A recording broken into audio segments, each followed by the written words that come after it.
We left the Midwest just as the smoke settled in, hazy across the Dakotas. They said the air was unsafe to breathe.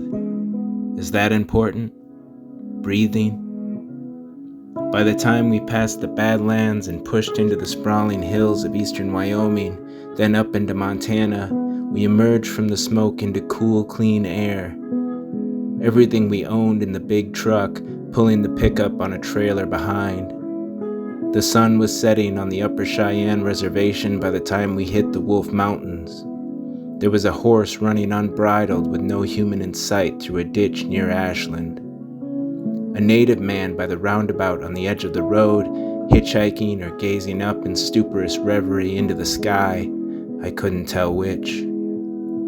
A harrowing climb through the dark in the big truck, passing semis, being passed by pickups doing 80. The next day, we cruised through central and western Montana with a renewed confidence. Some of the most beautiful places I've ever been, rolling off in all directions, unpeopled, ghost-towned. Out that way, it seems half the structures you come across are abandoned. You get the sense that people encountered a barrier of practicality. European settlers with their railroads and grocery stores and drilled wells discovered there are limits to their control and receded back to more comfortable environs. The names of mountain ranges slid past us with the miles, and at length we pulled up to our house, which we'd only seen in photographs. We spent the first few days shuffling boxes from room to room, out of time, blinking, dazed. There are roses everywhere, magnolias. The sky is somehow different. We got the books unpacked and found the silverware. The lots in town are tightly spaced, and we can hear our neighbors' lives over the tall fence.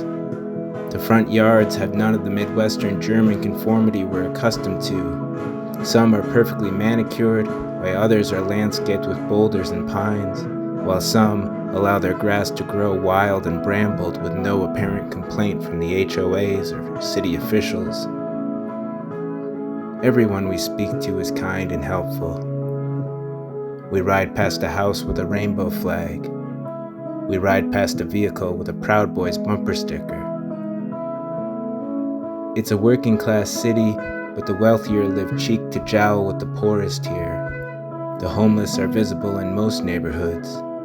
The upscale coffee shop downtown has to unlock the lobby to admit us. A woman sleeping on the sidewalk in front of the yuppie organic market.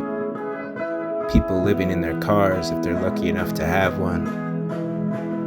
When a child first encounters a homeless person, or the concept of homelessness, an adult has to explain to them how it is not an emergency. You see, a decent person, uninitiated to the current state of the world with a sense of empathy and obligation, might see another human in a state of desperate need and think, I have to do something here. We all have to do something. But we have to be taught that there's nothing to do. There's nothing to do. In LA, there's videos of people trying to stop their neighbors from being kidnapped.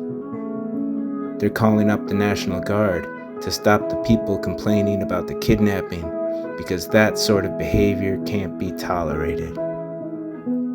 People have to be taught. There's nothing to do. What will we do if this spreads all over the country, she asks. I guess we'll go downtown, I say.